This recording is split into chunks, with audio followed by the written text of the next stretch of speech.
Hello, darkness, my old friend.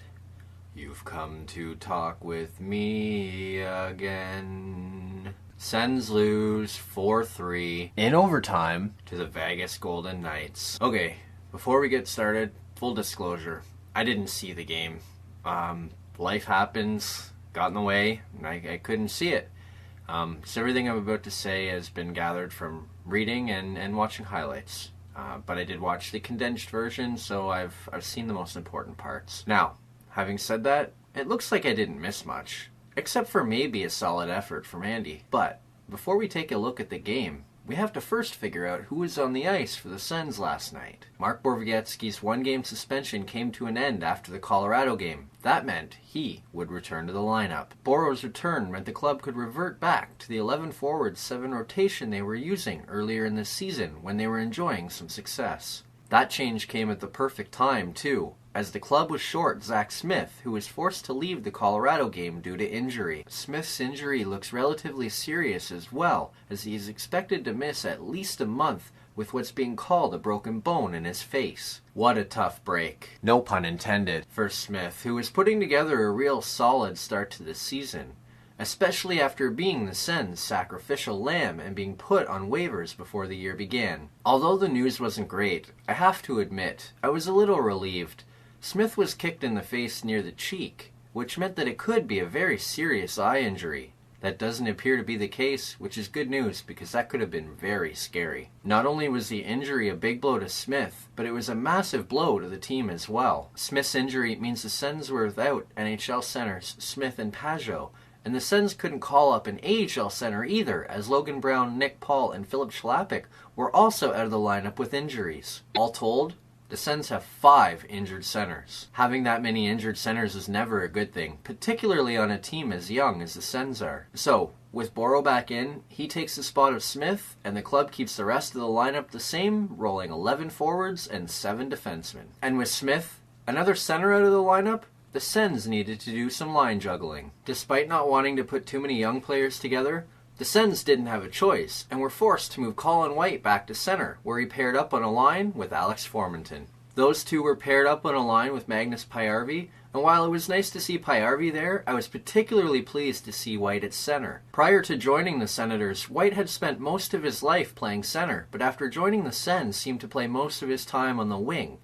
Giving him some time down the middle of the ice could be huge, particularly for him, and not only his development, but also for the Sens' development, as it could give them another center that they can use in the future. With that line getting a facelift, the Sens also altered their top 2 lines, electing to fight fire with fire, as they placed Mark Stone, Ryan Dzingel, and Matt Duchene on the Sens' top line. That left Tierney, Bodker, and Ryan on the second line, and Pyatt and McCormick on the fourth. Pairing the DDS line together was interesting, considering it goes against what Guy Boucher always wants to do when he tries to spread out his offense. It's also interesting in the sense that Stone and Tierney have showed some chemistry early in the season, but knowing that you have that chemistry in your back pocket, if they go on a different line, that's nice to have. And in the end, I liked the move. One line can win hockey games in the NHL. The Sens have been on the receiving end of that a number of times this season, so putting them together and seeing if they can't return the favor isn't such a bad idea. With the line set, Christian Wolanin, who was called up before the Avalanche game, and Jack Rodewald, who was called up before this one, were the healthy scratches. Early on,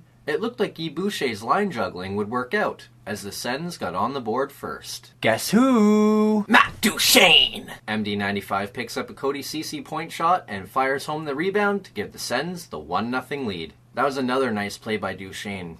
Sure, it was a rebound, but that's 2 games in a row where he's shown a willingness to go to the net, and both times, he's been rewarded. And don't look now, but Matt Duchene has 4 goals in his last 4 games. Remember when everyone was complaining that he wasn't scoring? Yeah, me either. And with a few minutes left in the first period, oh boy. Mark Borowiecki lays out Cody Eakin in his first game since the suspension, and is sent off the ice for charging. Now, before I get into my opinion on the hit, I will say the NHL has announced that Borowiecki will get a hearing for the hit. Now, the hit itself, it's tough. By the letter of the law, it's probably a suspension, and because Borowiecki was just coming back from suspension, you can probably bet that it's going to be at least 2 games. But it's a tough play. If you watch the play, Boro absolutely takes the right path to Eakin. The problem is, Eakin turns at the very last second, making Boro's path no longer the right one. But Eakin's turn happened so late that Boro didn't have a chance. He had to finish his hit, and when he did, it didn't look good. These kinds of plays, they drive me nuts. Yes, the hitting player has to know that he has to be responsible, but at the same time, the player getting hit also has to assume some responsibility. If you turn at the last minute, you're putting yourself and the hitter in danger. To me, it's the same principle as checking from behind. If I have the puck and you come to hit me and I turn my back on you at the last minute and you hit me, you get sent to the box for checking from behind and I get off scot-free, assuming I didn't cause myself to get injured on the play. If you turn at the last minute, you should be responsible. It's dangerous, and it makes the player who hits them and the league look bad because the hits turn out much worse than they needed to be. I get that it can be used as a competitive advantage, and that's fine, but treat it as such. If it works and the guy stops, that's great. You got a competitive advantage. If it doesn't work and he hits you anyway, too bad.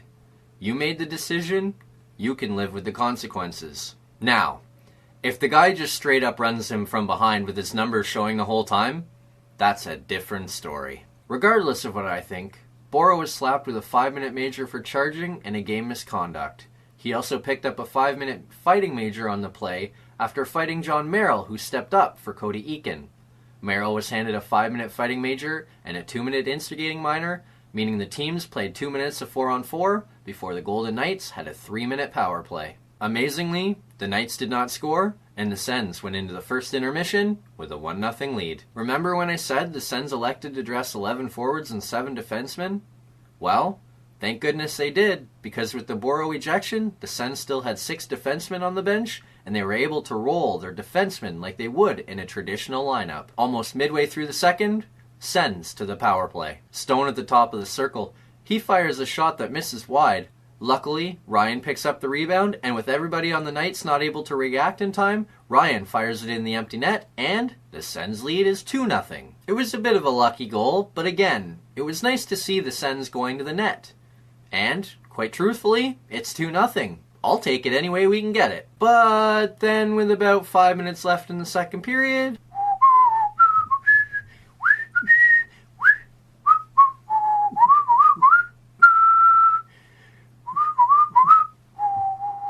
why does this happen every game? Alex Tuck picks up the puck in his own zone, dances by Max Lajoie at the blue line, blows by Matt Duchene in the neutral zone, dekes out Anderson in the Sens zone, and slides the puck 5-hole, and just like that, the Knights are back in the game. The Sens lead is cut to 2-1. There's nothing I can say. This literally happens at least once a game. And at least once a game, nothing changes.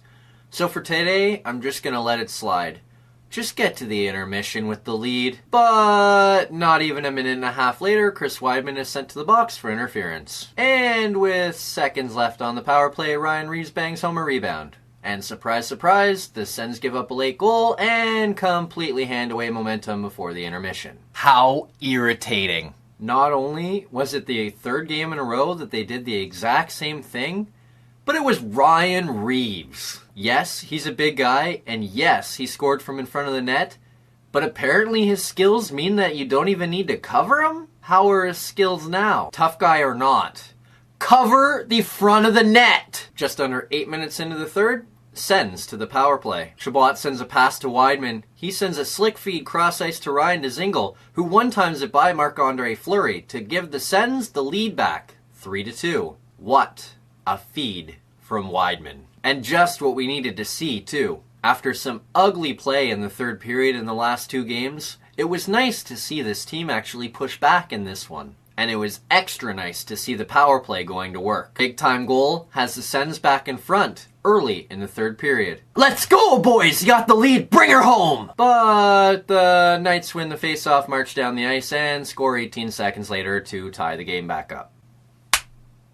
Boy, oh boy, does this team not do themselves any favors. You go down the ice and score. On the very next shift, you turn the puck over, let somebody stand in front of the net, and tip it by your goaltender. There's just so many things wrong with that. Yeah, it would have been nice to have seen Andy squeeze that and not let it trickle through, but there was a calamity of errors before that, and quite truthfully, it should have never gotten to Anderson in the first place. When you have the puck in your own zone, it's got to get out. It didn't, and it ended up in the back of the Sens' net. Thankfully, the game is still tied. And even more thankfully, they were able to keep it tied heading into overtime, giving themselves their first point in 3 games. In the extra session, Jonathan Marchessault rushes in on a breakaway. Mark Stone tries to chase him down, and while he isn't the most fleet of foot, there wouldn't be anyone else who would rather have seen try to chase down Marchessault in that chance than Ottawa's most defensive player. Stone swings his stick from one end to the other on Marchessault and reaches in. Unfortunately, Stone makes contact with his stick a little too high and was inches away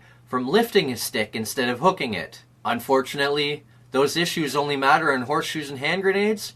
Sens get called for hooking, and Marchessault gets a penalty shot in overtime. With the game on his stick, Marchessault skates in and fires it by Anderson's pad, giving the Knights a 4-3 win. Losing in overtime on a penalty shot is tough, but quite truthfully, that penalty shot was earned. And quite honestly, the reason 3-on-3 was brought in was to give more chances. Part of that giving more chances is more breakaways. Unfortunately, the Sens were on the wrong end on this one, and it cost them the game. Too bad, but it's part of the new NHL. Even more disappointing than the way the goal went in was the way the Sens lost the game, having blown a 2-0 lead. It's the second game in a row that they've lost after holding a 2-0 second period advantage. That's just not good enough. But the truth is, this team should probably be more happy about getting the extra point than they should be about losing the 2-goal lead. Yeah, it's the second game in a row that they've done it, which is probably why it's such a big deal.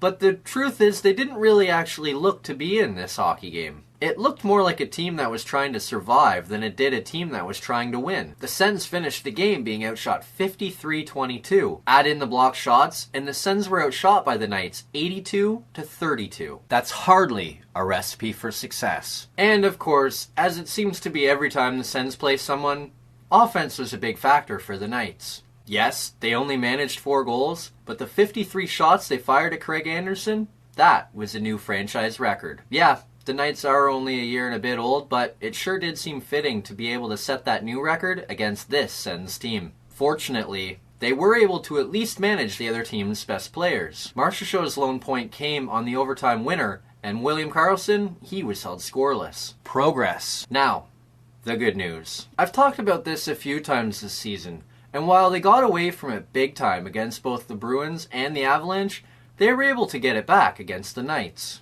Resiliency. It's easy to say, but not so easy to practice. Against the Bruins, things got difficult and they packed up. Ditto for the Avalanche. But against the Knights, thanks in large part to Anderson, they were able to hang around much better. 2 late second period goals, turning a 2-0 lead into a 2-2 tie. That could have been the beginning of the end for the Sens. So could the 3-3 have goal, which came seconds after the Sens got the lead back. Both times, the Sens, and specifically Anderson, were able to battle through the momentum and keep things even. It was nice to see, and we need more of that. Now, the bad news. I'm going to go with the Boro hit. So far this season, the Sens seem like a better team when they deploy 11 forwards and 7 defensemen. And with Boro suspended likely for at least 2 games and other defensemen injured, this team won't be able to deploy that system anytime soon and will be forced to go back to the traditional 12 forwards and 6 defensemen lineup. Losing Boro will further hurt the team. He's a key veteran who will be an important part of the Sens' young defensemen's development this season. He's also a key part of the Sens' defensive core, often doing little things that tend to go unnoticed. If he's out for any length of time, it will be costly for this club. Now, looking ahead, this club will start their short burst without Boro on Tuesday when they visit the Arizona Coyotes. And what was supposed to be a battle of weak teams before the season started will turn into a battle of mediocre teams now, as the 4-4-2 Ottawa Senators put their .500 record on the line against a 5-5 Coyotes. Both teams are at .500, and both have 10 points. But the two teams, they come into the contest under very different circumstances. The Sens have lost 3 in a row,